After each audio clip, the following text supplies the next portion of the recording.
गुरुजी, एक भक्त का लक्षण क्या होना चाहिए? निरंतर भगवान का सुमिरन और भगवान के प्रतिकूल आचरणों का त्याग।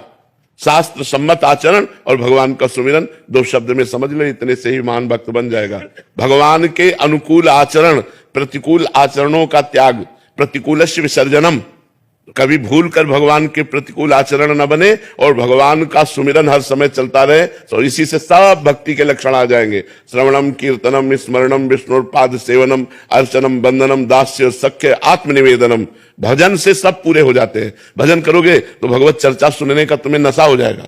जैसे आप लोग बैठे हैं, क्या सुनने आए? भगवान की बातें सुनने आए ना।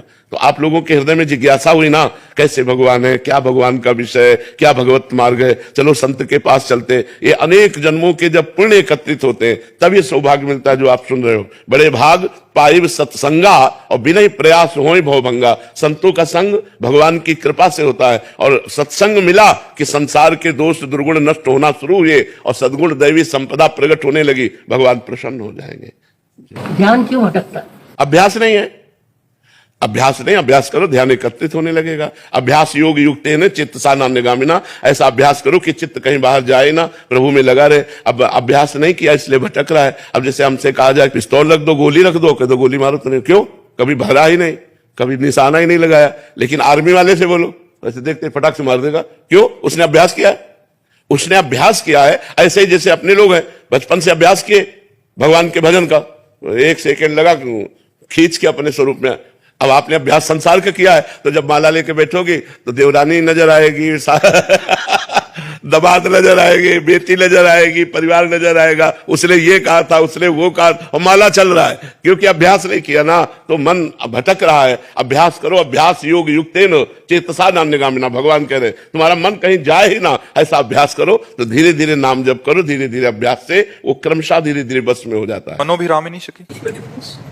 राधे राधे महाराज जी। महाराज जी, क्या अनन्यता, प्रसाद निष्ठा, धाम निष्ठा, वस्त्र निष्ठा आदि निष्ठा लेने से आती है या अंतर्मुखता में एक निष्ठ होकर अपने गुरु चरणों के आश्रित नहीं, लेने से भी आती है। हमें लेना चाहिए, ये निष्ठा लेनी चाहिए। स्वीकार करने से ही तो होगी। जिसमें हमारी श्री जी ने भोग नहीं पाया, हम भोग नहीं पाएंगे। अगर हमें कभी भी गृहस्थी में टाइम मिलेगा तो भाग के वृंदावन आएंगे, हम और कहीं नहीं जाएंगे। क्योंकि धाम निष्ठा है ना, तो हम भागकर वृंदावन आएंगे।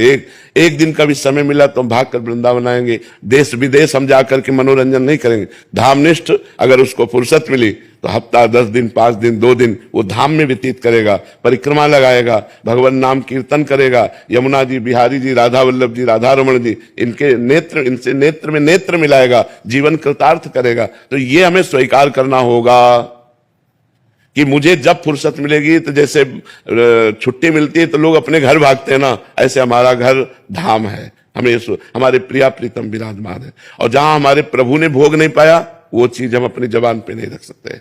हम चाहे जिस देवी देवता के सामने जाएं, जय अपने प्रभु की बोलेंगे। मान लो जैसे हनुमान जी की आरती हो रही, तो हमें मर्यादा है कि खड़े हो जाना चाहिए।